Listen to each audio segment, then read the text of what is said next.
چچا غالب کا ایک شعر ہے، وہ یہ کہتے ہیں وفاداری بشرط استواری اصل ایمان ہے۔ استواری کیا ہوتا ہے؟ کہ مستقل وفاداری نبھائے کوئی، بیچ میں بہک نہ جائے، بدل نہ جائے، جس کے کھونٹے سے بندھا ہوا ہے اسی کے کھونٹے سے ہمیشہ کے لیے بندھا رہے، یعنی ایٹرنل وفاداری جس میں کوئی بریک نہ آئے، انشیکبل۔ تو وفاداری بشرط استواری اصل ایمان ہے۔ مرے بت خانے میں تو کعبے میں گاڑھو برہمن کو۔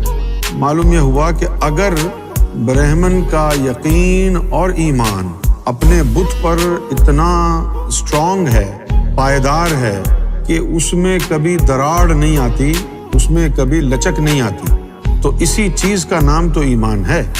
یہ چیز جس کو حاصل ہو گئی وہ رب کی نظر میں مومن ہے۔